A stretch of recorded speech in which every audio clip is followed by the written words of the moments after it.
They're coming down by foot, many of them, entire families, entire villages, into these tents around here. Meet the man who's taking charge in the most remote refugee camps of the Quake zone.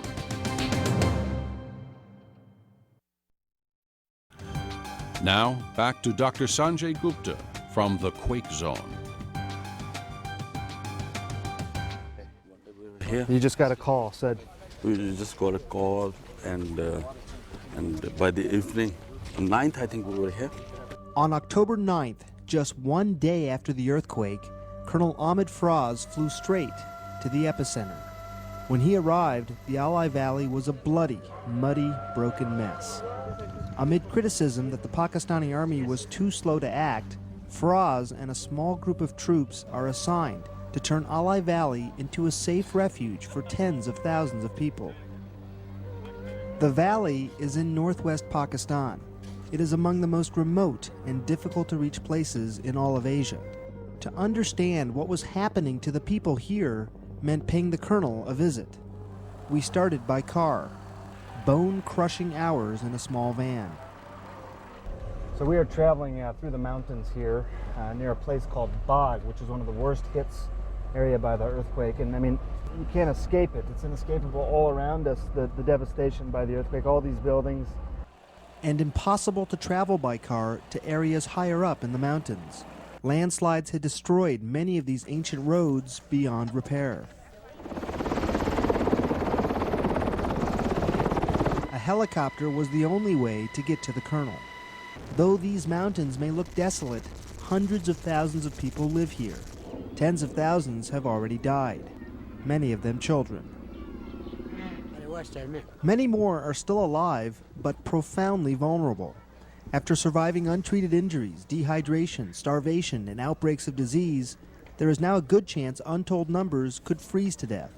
And, you know, first day I received 10 families, then 10 again, and within this, I think there is a fifth week of this camp, I have 16,000 people, and still people are coming.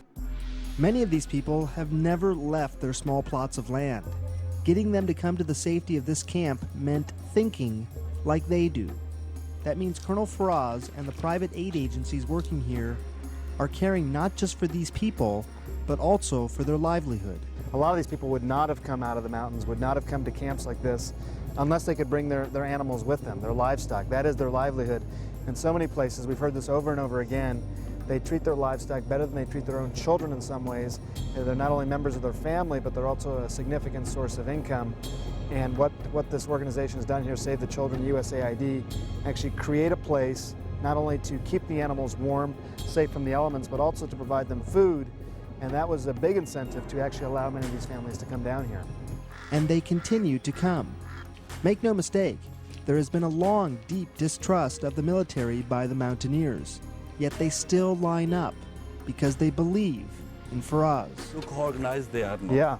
You can talk. We will come. Goodbye. Thank you, sir. Thank you, sir. Thank you. Thank you, Yes, sir, Jesus. come. Thank you. Thanking you. It was a very good habit. He is helping this tent village. Thank you very much. They are learning Urdu, the official Pakistani language. And the camp is working. This is the largest refugee camp in Pakistan. We saw absolutely no violence or looting. In fact, as soon as I met the colonel, I was reminded of another military leader who changed the tenor of the relief effort in New Orleans, General Russell Honore.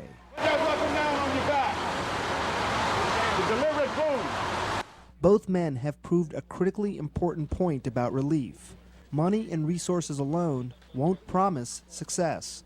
Effective relief depends on strong leadership. What is this? What is this? What is this?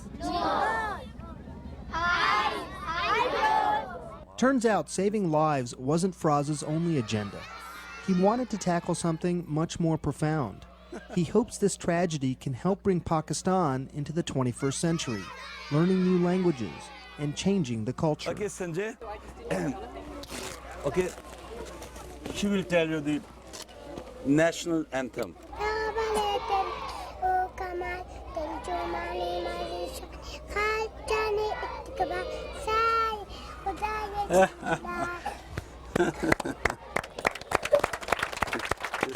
lady, you know. So this is a change in culture, you know. This is what I want to show you, how these people are. This, you look at their face, everybody's happy. Of course, you're just seeing a small slice of the relief in Pakistan. And surely, not everyone is happy. 45-year-old Riaz Mohammed was injured in the earthquake. He began having fits or seizures. Describe this side. The volunteer nurses who will alone see more than 200 patients today are at a loss. 15 minutes ago, and I see one just now, like this. Everyone is recruited to help. This is a big problem here around here because you're actually seeing patients, they have no history. Their CAT scans, all their records are actually destroyed by the earthquake. So they show up here as this gentleman did with a seizure, and nobody knows exactly what to do in this case.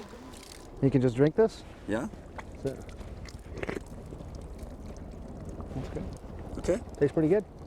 Colonel Faraz knows he won't be able to take care of Riaz Mohammed and many of the sick and needy in Pakistan. But he will do what he can to provide clean water, warm tents, and basic hygiene. Did most of the people here use toilets before? They use toilet. Have you seen any, I mean, it's so neat and clean area. Right. No smell. Right. There is no smell. 16,000 people living, it's very neat and clean. He dreams of much more. So I think we're going to have attached toilets and bathroom everywhere in the tents. This is going to be the metropolitan city, not less than Islamabad. This is going to be a metropolitan city. Yeah. Given the tremendous need and suffering here, Colonel Faraz is determined to make it possible.